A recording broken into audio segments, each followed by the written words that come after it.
What's up everyone, and welcome to the amazing, the action-packed reptile news. We're going to start off today in Texas with a story that I think it's mostly nationwide. Now I'm not going to get too much into the story other than the title of the story is a lack of anti-venom if you happen to get bit by a venomous snake. And it's just one man's story where he was bitten by a snake when he was working in his garden, and after going to the local hospital was told that they can't help him there. And I think this is really a I almost want to say a worldwide problem. I mean, we've heard stories through the years where it seems like there's always a shortage of it. And in my particular case, even though I don't really mess with venomous snakes, I happen to know that my local hospital is well stocked on anti-venom, at least for the native, what you have to worry about, the rattlesnakes out here. I'm sure if somebody was bit by a cobra or a gaboon viper or something, they might be in trouble in my area. But I'm not necessarily sure, I'm not convinced that it's actually a shortage of venom, a shortage of anti-venom, as much as it is a shortage of a market for it. You see, snake bites in general,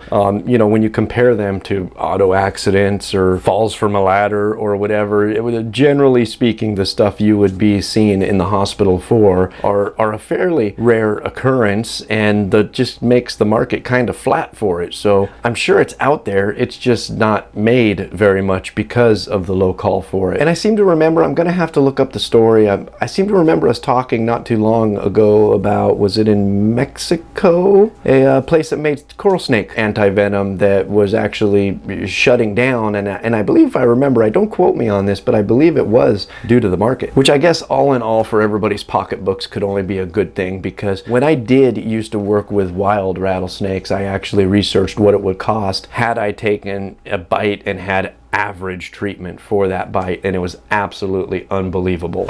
Why the hell are you serious? Do I really have to take my mic off? Don't make me come in there. Now, before I move on to my next story, I want to talk about an idea that I had for the DRN channel, and that was actually having guests on the channel. And probably not, because, you know, I know people from the hobby, the industry, the whatever you want to call it, from all over the world. So somebody flying from Australia to California to be on the show, probably highly unlikely. And likewise, me flying to Australia just to have someone on the show, probably highly unlikely. But probably something like a I don't know, like a Skype call, cameras, you know, on there, and just talking about what they do, maybe having them take part in part of the news broadcast. And I'd like to know what you guys think about that. It could be, you know, if any of you are interested, it could, you know, breeders, importers, even though I'm not super fond of importers, they are part of our hobby. If you work in education, conservation, or even if you're just a basic keeper and want to be on the show, let me know in the comments down below, or send me a private message on any of the social networks. And likewise, if you would like to see shows that consists of having other people on them, and me, of course, talking back and forth about topics that might interest you, leave a comment down below and let me know. And now we're going to move on to Orange County, where a 21-year-old man, this is actually on May 2nd, and I believe I saw this news story but chose to pass it up earlier, where I guess I could talk about it now. An Orange County man called 911 saying that he had been bitten by his king cobra. Now, Ali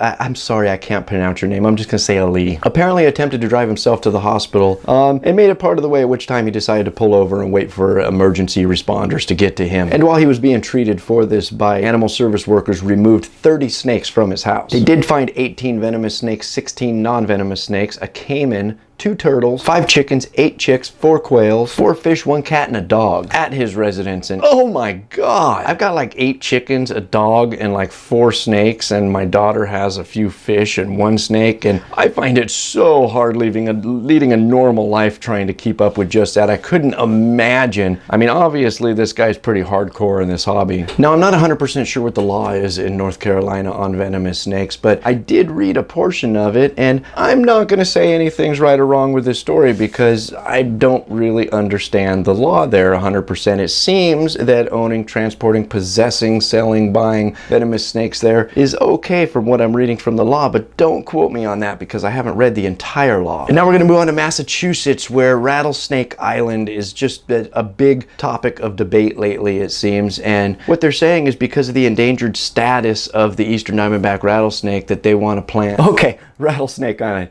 Listen, guys, I just learned an extremely valuable lesson when it comes to this kind of business. You know, I started this video and I checked my camera battery and I had about 25 minutes worth of battery left, and I thought, shh, come on, I've been doing this a long time. I can knock this out in 25 minutes. No problem at all. Well, right about the same time my LED battery died, so did my camera battery. So yeah, let's talk about Rattlesnake Island. Anyway, apparently they're planning on planting hundreds of snakes all over this island, and they're saying that it's perfect for them to thrive in an area where they're in danger of extinction.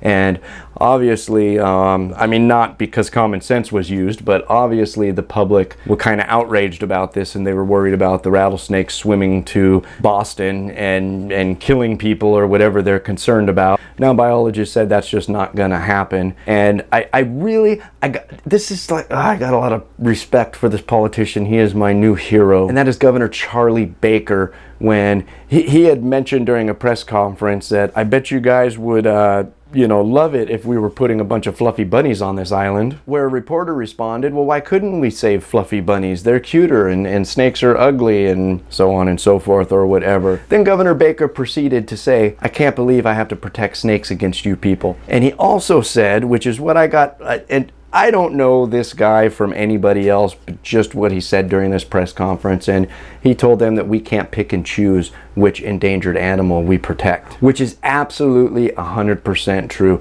These animals are endangered because we're here. Now, we had chosen some time ago to implement this thing called the Endangered Species List, and we have Head Start programs, reintroduction programs, we have laws prohibiting hunting, keeping, collecting, or whatever on these animals, and we chose to do that for a reason, to try to protect some of what made our wild areas amazing places to visit. And we absolutely cannot pick and choose which ones we try to save and which ones we don't. We have to equally try to save every single one of them, and in my opinion, we have to do a lot more to save every single one of them. And that's where I'm going to end today's show. If you'd like to read any more about these stories, that link's right down below here in the description. And as always, if you're still watching, my name is Jason White. Now you know what's going on in the reptile world. Be good to each other, and we'll see you next time.